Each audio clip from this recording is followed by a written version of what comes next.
بسم اللہ الرحمن الرحیم، ویلکم بیک ٹو دی اندر ایپیسوڈ۔ ناظرین، جونی بھائی آپ کی خدمت میں ہمیشہ کی طرح آج پھر حاضر ہیں۔ امید ہے آپ سب خیر و عافیت سے ہوں گے اور اس چیز کو دیکھ رہے ہوں گے۔ ناظرین، آج کی جو ویڈیو ہے ایک بہت ہی پیاری شخصیت کی زندگی کے بارے میں آپ کو ہم آگاہ کریں گے۔ بڑی 11ویں شریف کی آمد ہے، آپ اس بات کو جانتے ہیں۔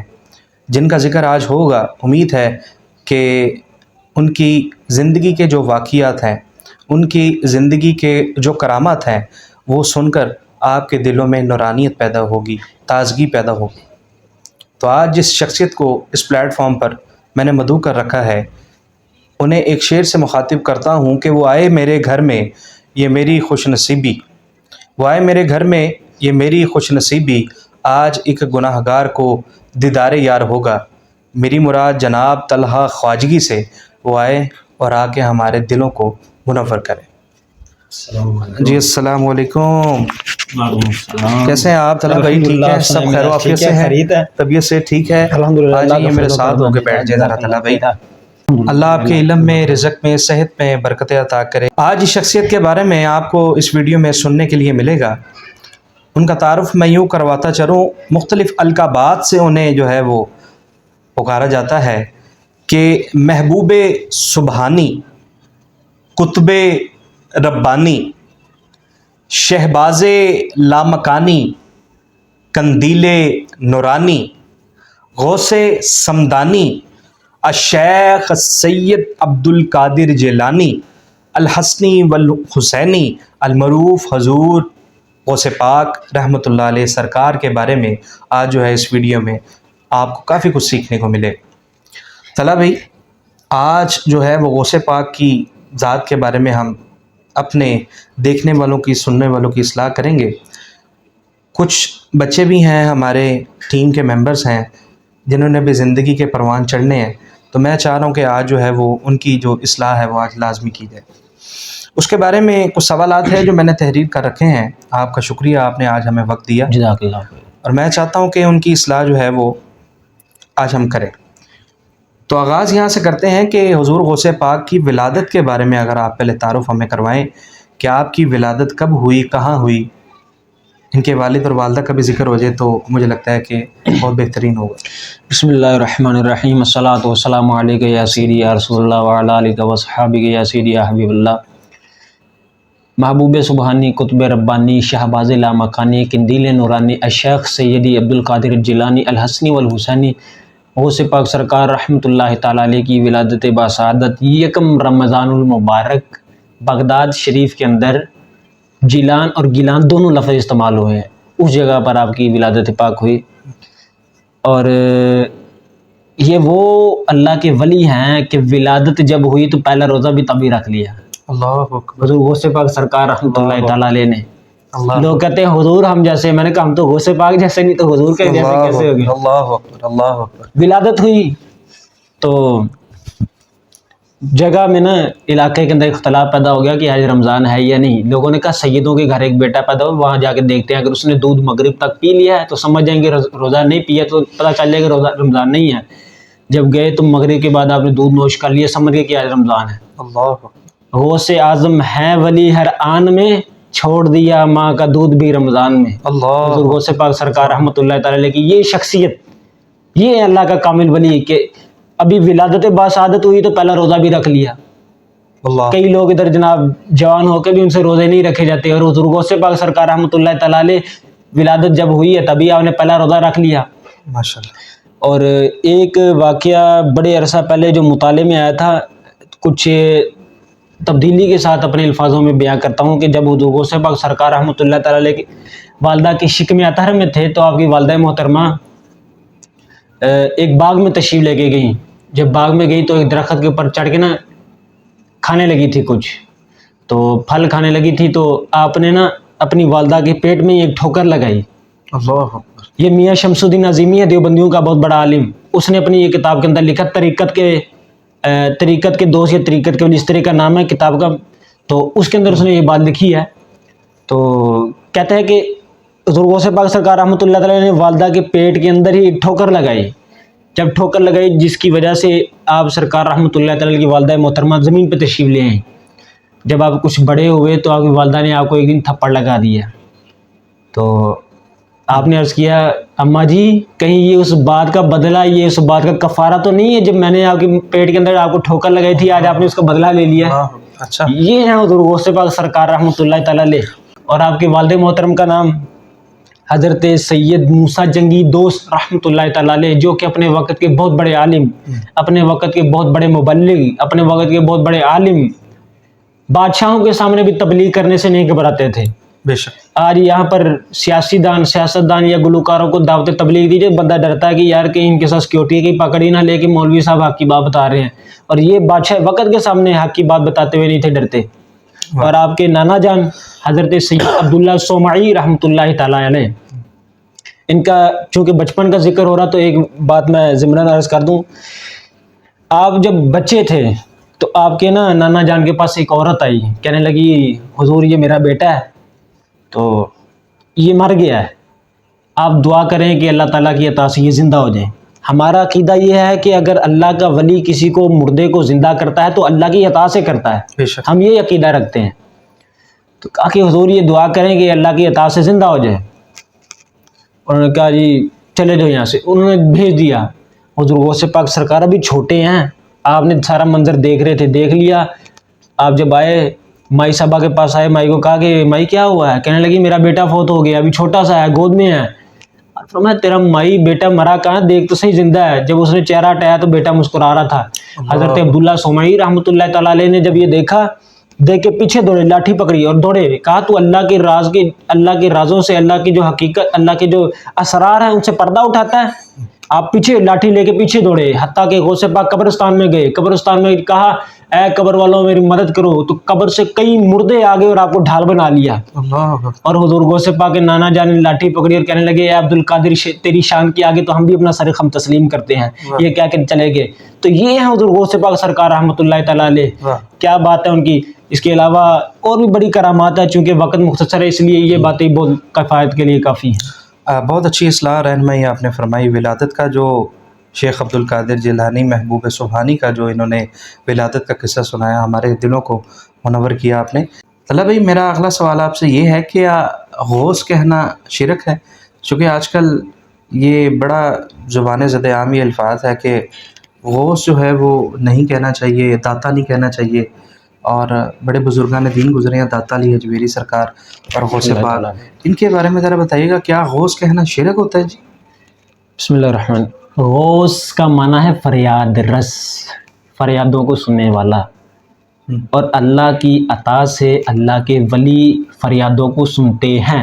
انشاءاللہ آپ کی اور میری عنقریب ایک ویڈیو آئے گی جس کے اندر اللہ کے ولیوں سے استعانت، ان سے مدد کے بارے میں پوری تفصیل ہم انشاءاللہ ذکر کریں گے. اور جو حضرات غوث نہیں کہنا چاہیے، ان کی اپنی کتابوں میں لفظ غوث موجود ہے. یہ میرے پاس موجود ہے. مولوی اشرف علی تھانوی دیوبندیوں کا بہت بڑا عالم، ان کا مجدد ملت حکیم الامت اشرف علی تھانوی، امداد المشتاق کتاب، اس کے صفحہ نمبر 37 کے اوپر اس نے لفظ غوث کا ذکر کیا. اس نے لفظ غوث اعظم لکھا ہے، لفظ غوث اعظم اس نے امداد المشتاق صفحہ 37 کے اوپر. اس کے علاوہ صفحہ 38 پر بھی اس نے لفظ غوث پاک لکھا ہے. پھر صفحہ نمبر 66 کے اوپر اس کے اندر بھی اس نے لفظ غوث کا استعمال کیا ہے. تو ان کی اپنی کتابیں کہہ رہی ہیں کہ لفظ غوث کہنا یہ شرک نہیں ہے، بلکہ ان کے اکابرین بھی استعمال کرتے ہیں. اور یہ میرے پاس موجود ہے شرح عقائد النفسیہ، اس کے صفحہ نمبر 346 کے اوپر لفظ غوث اعظم موجود ہے.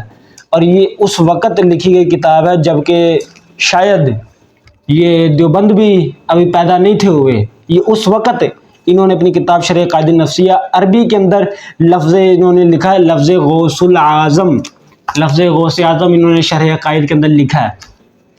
اس کے علاوہ علامہ اربلی رحمۃ اللہ تعالیٰ علیہ کی کتاب ہے یہ تفریح الخاطر فی مناقب شیخ عبد القادر رحمۃ اللہ تعالیٰ علیہ. اس کے اندر انہوں نے لفظ غوث کا بہت بار ذکر کیا، لفظ غوث لکھا ہے. تو لفظ غوث یہ شرک نہیں ہے، غیر خدا کے لیے مجازن استعمال کیا جا سکتا ہے. جب مجازن شوہر کو خدا کہنا جائز ہے تو پھر مجازن اللہ کے نیک ولی کو غوث کہنا شرک کیوں ہے؟ تو یہ شرک بالکل نہیں ہے. یہ بالکل کہنا جائز ہے، لفظ غوث کہا جا سکتا ہے، اور اکابرین، ان کے اپنے اکابرین، یہ چند حوالہ جات پیش کیے تھے، واہ، اس کے علاوہ بھی ان کے اکابرین نے اپنی کتابوں کے اندر لفظ غوث، غوث اعظم، اس طرح کے واقعات لکھے ہیں۔ لیکن جو نہیں مانتا، ضد ایک بہت بری بلا ہے، اس کا علاج کوئی نہیں ہے۔ جو نہیں مانتا وہ نہ مانے، ہمارا کام ہے کہنا یاروں آگے تمہاری مرضی ہے، مانو یا نہ مانو۔ واہ، بڑی اچھی اصلاح رہنمائی فرمائی۔ حضور غوث پاک کے بارے میں آپ کو ایک بات بیان کرتا چلوں کہ آپ بغداد کی ایک مسجد میں نماز کی امامت کروا کر باہر نکلے تو بچے جو ہیں وہ کھیل میں مشغول تھے، اپنے کھیل کے کام سر انجام دے رہے تھے۔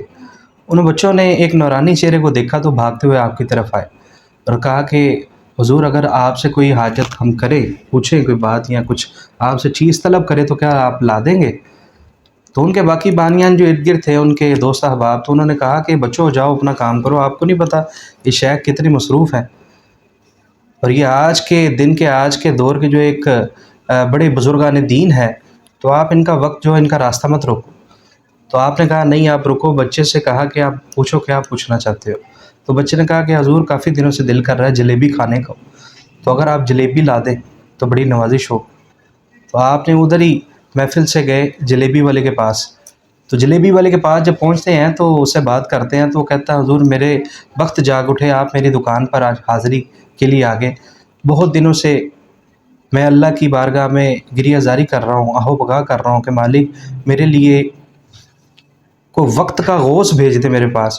اے مالک تو اسباب بنانے والا ہے، مسبب الاسباب ہے۔ میں نے اس علاقے میں غوث الپاک کا ایک ذکر سنا ہے، اے اللہ پاک انہیں میری دکان پر بھیج دے، وہ آ کے دعا خیر کرے اور میرے مالی حالات بہتر ہو جائے۔ تو آپ نے جب یہ بات سنی تو آپ نے اس بچے کے لیے وہاں سے جلیبیاں لی اور لے کر پہنچے۔ تو دوسرا بچہ کہتا ہے کہ میں نے بھی تو کھانی تھی، مجھے بھی تو لا دیں۔ سبحان اللہ۔ تو آپ دوسرے بچے کے لیے، یہاں تک کہ آخری بچے تک آپ جلیبیاں لے کر آتے رہے اور کھلاتے رہے۔ چند دن بعد جو ہے وہی جلیبی والا آپ کے بارگاہ میں حاضر ہوتا ہے اور کہتا ہے سر پہ ٹوکرا اٹھا رکھا تھا۔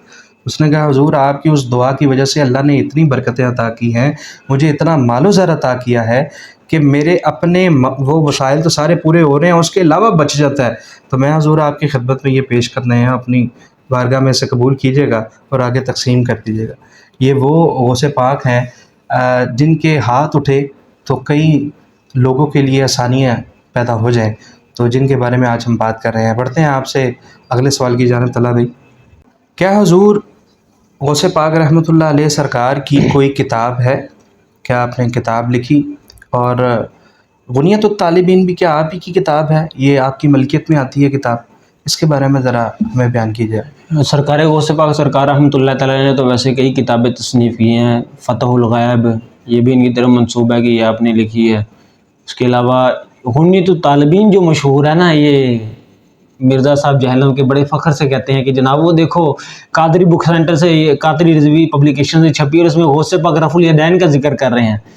تو پہلا جواب اس کا یہ حضرت کہ یہ آپ کی کتاب ہے ہی نہیں، یہ شرح عقائد النفسیہ ہے، اور یہ تب کی ہے کہ جب شاید مرزا اور ان کے والدین بھی پیدا نہ ہوئے، یہ تب کی کتاب ہے، شرح عقائد النفسیہ، صفحہ 346 ہے۔ اگر ان کو پڑھنا آتا تو پڑھ لیجئے گا، نہیں پڑھنا آتا تو ہم پڑھا دیں گے ان کو۔ اس کے اندر لکھتے ہیں، نیچے حاشیے میں کہتے ہیں کہ یہ جو حضور غوث پاک کی طرف منسوب کی گئی نا غنیت الطالبین کتاب، کہتے ہیں اس میں کئی موضوع روایات بھی ہیں، من گھڑت روایات ہیں، اور غوث پاک جیسا ایک عالم دین، ایک سید زادہ، ایک صاحب کرامت ولی جس کو اللہ نے علم لدنی بھی عطا فرمایا ہو، وہ اپنی کتاب میں موضوع اور من گھڑت جھوٹی روایت لے آئے، یہ ناممکن سی بات لگتی ہے۔ تو یہ کہتے ہیں کہ ان میں جو کی گئی ہے اس میں صحیح حدیثیں نہیں ہیں، بلکہ اس میں اکثر موضوع روایات لکھی گئی ہیں۔ تو پہلے جواب تو یہ کہ یہ حضور غوث پاک کی کتاب نہیں ہے۔ ٹھیک ہے، بہت اچھی اصلاح آپ نے کی۔ یہ سوال چونکہ اس لیے میں نے کیا کہ اکثر غنیت الطالبین حضور غوث پاک سے مخاطب ہو کر ہی اس کے بارے میں اس میں سے کوئی دلیل وغیرہ دی گئی، تو امید ہے ناظرین کہ آپ کو اس سوال کا جواب مل گیا ہوگا۔ سوال بظاہر ہی میرا تھا لیکن اصلاح آپ سب کی ہے، پہلے میں نے اپنی کی پھر آپ کی، اور آپ کا شکریہ۔ جزاک اللہ خیر۔ طلحہ بھائی اگلا سوال میرا آپ سے یہ ہے کہ حضور غوث پاک ایک آپ کو پتہ ہے کہ ولیوں کے امام کہا گیا ہے بے نبی، شک بے شک. اور آپ کی سیرت کا مطالعہ کرنے کا مجھے موقع ملا الحمدللہ. اور بلکہ یہ ہماری ایک عقیدت بھی ہے کہ اللہ کے بزرگان دین کی زندگی کو پڑھا جائے، بے شک. ان کی کرامت کو پڑھا جائے. حضور غوث پاک کی ایک بڑی ہی خوبصورت ایک کرامت ہے جس میں ایک بڑھیا کا بیڑا جو آپ نے واہ واہ واہ. نکال لیا دریا سبحان سے، اللہ، واہ واہ. تو کیا یہ روایت ٹھیک ہے؟ کیا یہ ممکن ہے؟ ایسا ہو سکتا ہے؟ اس کے بارے میں ذرا ہماری اصلاح کیجیے. کر کرم بیڑے تراون والے آ ستیاں بھاگن جگاون والے آ. جگاون یہ والے. کسی عقیدت مند نے اس کا اظہار کی اس واقعے کی طرف. ہم. بالکل جی، یہ واقعہ بالکل صحیح ہے. میں جانتا ہوں اعتراضات ہو سکتے ہیں یا ہوں گے، یہ واقعہ ٹھیک ہے. ہم تو اپنی عقیدت کے اوپر پکے ہیں، آپ نے اعتراض کرنا تو سو کریں، ہمیں تو اس سے کوئی مسئلہ نہیں ہے. تو بڑی خواہش تھی کہ اس واقعے کے اوپر نا کسی دن سب کے سامنے نا حوالہ جات پیش کیا جائے. تو آج حوالے سے بات کرنا چاہتے ہیں آج ہم. جی ہے. آج اللہ کی عطا سے 2 حوالہ جات جو مجھے میسر آئے ہیں، بقایا 2-3 حوالہ جات کی میں کوشش میں مجھے کتابیں مل جائے تو انشاءاللہ پیش کر دوں گا. 2 حوالہ جات میں پیش کرتا ہوں جو کہ معتبر علماء اہل سنت و جماعت نے اس کو نقل فرمایا. جمال غوثیہ کتاب کا نام ہے. جمال غوثیہ کتاب کا نام ہے جمال غوثیہ. صفحہ نمبر اس کا ہے 34، صفحہ نمبر 34 کے اوپر، 34 نمبر صفحہ کے اوپر انہوں نے یہ واقعہ نقل فرمایا ہے، صفحہ 34 کے اوپر. اور یہ میرے پاس پوری ایک کتاب ہے، بڑھیا کا بیڑا، حضرت علامہ مولانا مفتی فیض احمد اویسی صاحب رحمۃ اللہ تعالی علیہ کی یہ فوٹو کاپی ہے، اس کی پرنٹ نکلوایا. یہ پورا ایک رسالہ ہے، بڑھیا کا بیڑا. مفتی فیض احمد اویسی رحمۃ اللہ تعالی نے اس کے اندر بھی اس واقعے کو نقل فرمایا ہے، اور نقل فرمانے کے بعد اس کے اوپر دلائل دیے ہیں کہ یہ بات صحیح ہے اور یہ بات ممکن ہے کہ جب اللہ تعالیٰ حضرت ابراہیم خلیل اللہ علیہ السلام کے لیے ان کے لیے وہ پرندوں کو زندہ کر سکتا ہے، قرآنی واقعہ، ان کو زندہ کر سکتا ہے، اور وہ ان کو کہا کہ آپ مردوں کو آواز دیجئے، ان کو آوازیں دیجئے گا، پرندوں کو جو مر چکے ہیں ذبح کر دیے آپ نے، گوشت ان کا رکھ دیا تو ان کو آوازیں دیجئے گا، یہ آ جائیں گے. اچھا، یہاں مدد مانگی بلایا جا رہا ہے مردوں کو. یہ لوگ کہتے ہیں کہ جناب مردوں کو بلانا یہ تو شرک ہے. تو معاذ اللہ کیا حضرت ابراہیم علیہ السلام وہ معاذ اللہ کے شرک کر رہے تھے؟ انہوں نے تو پرندوں کو بلایا نا جو کہ مر چکے تھے، ان کا قیمہ کر کے ادھر رکھا گیا تھا. اور ہم یہاں اللہ کے ولی کو اگر یا غوث عبد القادر جیلانی شیعہ للہ کہہ دے تو یہ شرک کا فتویٰ آ جاتا ہے. تو یہ بات بالکل درست ہے. تو اللہ کی عطا سے وہ مردے وہ جو تھے پرندے زندہ ہو گئے، ان کو سر لگ گئے. جب اللہ تعالیٰ ان اللہ علی کل شیء قدیر، ہر چیز پر قادر ہے، جب وہ مردے جو قیمہ بن چکا ہے ان کا وہ زندہ ہو کے دوڑ سکتے ہیں، اللہ اگر ان کو معجزہ ظاہر کر سکتا ہے تو اللہ اپنے نیک ولی حضور غوث پاک سرکار جو نبی پاک علیہ السلام کی آل و اولاد میں سے ہیں، کیا ان کے لیے الحسنی والحسینی ان کی اولاد پاک میں سے ہیں، تو کیا اللہ تعالیٰ اپنی نبی پاک علیہ السلام کی آل پاک سے اتنی بھی محبت نہیں فرماتا کہ ان کے لیے بیڑے کو زندہ نہ فرمائے؟ الزامی طور پہ عرض کر رہا ہوں. تو یہ واقعہ بالکل ٹھیک ہے. انشاءاللہ العزیز مجھے امید ہے کہ ہماری اگلی ویڈیو ہی یہ پورے اسی عنوان کے اوپر ہوگی کہ یہ جو بڑھیا کا بیڑا آپ نے نکالا ہے، پھر اس پہ اعتراضات ہیں، انشاءاللہ جوابات اس پر پیش کریں گے انشاءاللہ اگلی ویڈیو کے اندر اللہ کے فضل و کرم سے. یعنی کہ آپ کہہ رہے ہیں کہ تفصیل اگلی ویڈیو میں بیان کریں گے، لیکن یہ حقیقت ہے ایسی کہ بڑھیا کا جو بیڑا ہے یہ اس پر تفصیل سے کلام ہوگا اللہ کے فضل سے. سوال میرا اگلا یہ ہے آپ سے کہ کچھ آپ کی کرامت ہے زندگی کی، ان کرامات کے بارے میں اگر آپ بتائیں ہمیں. بڑھیا کا بیڑا نکالنا یہ بھی ایک کرامت ہے آپ کی، اور اس کے علاوہ کوئی بے بہا آپ کی کرامت ہے، ان کے بارے میں ذرا ہمیں آگاہ کیجیے. حضور غوث پاک سرکار رحمۃ اللہ تعالی علیہ کی کرامات کے بارے میں ابن تیمیہ، یہ ان کا بہت بڑا عالم ہے ابن تیمیہ، اولیاء اللہ کتاب ہے، شاہد دیوبندی کی علم الدین پبلیکیشن سے چھپی ہے. اس کے اندر لکھتا ہے، کہتا ہے ابن تیمیہ کہتے ہیں کہ حضور غوث پاک سرکار کی کرامات حد تواتر تک پہنچ گئی ہیں، یعنی گنا نہیں جا سکتا کتنی کرامات ہیں. اور یہ بات یاد رکھیے گا کہ ولی کی کرامت نبی کا معجزہ ہوتا ہے، ولی کی کرامت نبی کا معجزہ. ایک کرامت تو یہ ہے کہ حضور غوث پاک سرکار رحمۃ اللہ تعالی علیہ نے 12 سال ڈوبی ہوئی بڑھیا کی بارات، جو بیٹے کی بارات تھی، اس کو نکال دیا. پھر ایک کرامات ہم ذکر کر رہے ہیں کہ جو بچپن کے اندر وہ غوث پاک سرکار رحمۃ اللہ تعالی نے مردے کو زندہ کر دیا. پھر ایک یہ کرامت ہے کہ حضور غوث پاک سرکار رحمۃ اللہ تعالی نے اللہ کی عطا سے ایک مرغی کو زندہ کر دیا. یار جو بندہ مرغی کو زندہ کر سکتا ہے، کیا وہ بیڑے کو نہیں نکال سکتا باہر؟ جی جی، بیڑے والا واقعہ تو کیا پھر ان لوگوں کو باہر نہیں نکال سکتا جو مر چکے ہیں؟ یہ تو مرغی ہے، کیا انسانوں کو زندہ نہیں کر سکتا؟ جب اللہ ان کو مرغی کا زندہ کرنے کے اوپر اللہ اپنی عطا سے ان کو قدرت عطا فرما سکتا ہے، اپنی اللہ تعالیٰ اپنی عطا سے جب مرغی ان کو زندہ کرنے پہ قدرت طاقت عطا فرما سکتا ہے تو کیا ان کو بیڑا نکالنے پر نہیں طاقت عطا فرما سکتا؟ بڑی حیرانگی کی بات ہے۔ حضور غوث پاک سرکار رحمۃ اللہ تعالی کی بے بہا کرامات ہے، یہ تو بلکہ ایک پوری ویڈیو بن سکتی ہے حضور غوث پاک سرکار رحمۃ اللہ تعالی کی کرامات پہ۔ اور میں ناظرین کو مشورہ دوں گا کہ اگر آپ ان کی سیرت پہ پڑھنا چاہتے ہیں تو بہجت الاسرار اس کا لازمی مطالعہ کریں، سب سے مستند کتاب ہے، اس کو پڑھیں آپ۔ اور یہ جمال غوثیہ جس کے اندر سے حوالہ پیش کیا، اس کو بھی لازمی پڑھیں، اس کے اندر بھی ان کی بے شمار کرامات کا ذکر کیا گیا ہے۔ ناظرین بہت اچھی اصلاح ہماری طلبہ فرما رہے ہیں، اللہ آپ کے علم میں صحت میں برکتیں عطا کرے۔ حضور غوث پاک کی زندگی کا مطالعہ جب ہم کرتے ہیں تو آپ نے کچھ وظائف ایسے ہیں جو ہم لوگوں کی اصلاح کے لیے رکھیں اور ہر عوام الناس تک وہ پہنچتے ہیں۔ ایسا شخص جو اپنے مالی حالات سے بہت پریشان ہے، اپنے گھریلو معاملہ سے بہت پریشان ہے، وسوسے ہیں اسے کہ میرا کیا بنے گا، تو حضور غوث پاک فرماتے ہیں کہ تم ایک نفل مطلب 2 نفل جو ہے وہ رات کے پچھلے پہر ادا کرو اور اس کے بعد ایک تسبیح درود ابراہیمی کی پڑھو اور روز کو اس کا معمول بنا لو اپنا، تو انشاءاللہ دیکھتے ہی دیکھتے چند دنوں میں اللہ رب العزت آپ کو وہاں سے مدد عطا کرے گا جہاں آپ کا وہم و گمان بھی نہیں ہوگا۔ ناظرین بڑے خوبصورت جوابات سے طلحہ بھائی ہمارے جو ہے وہ دلوں کو منور کر رہے ہیں۔ ویڈیو چونکہ طویل ہو رہی ہے، مجھے لگتا ہے کہ یہ ویڈیو کا پہلا پارٹ ہمیں یہاں ہی مختصر کر دینا چاہیے۔ کل کی ویڈیو میں آپ اگلا پارٹ انشاءاللہ ملاحظہ کریں گے، اگلے سوال جو ہے جو میں نے لکھ رکھے ہیں انشاءاللہ کل کے ایپیسوڈ میں آپ کو دیکھنے کو ملیں گے۔ تو ہمیں تب تک کے لیے اجازت دیجیے گا، ٹو بی کنٹینیوڈ ہے یہ ویڈیو انشاءاللہ، اس کا بھی پارٹ جو ہے پارٹ 2 کو آپ اگلی ویڈیو میں ملاحظہ کریں گے۔ ہمیں تب تک کے لیے اجازت دیجیے گا، اللہ حافظ و ناصر۔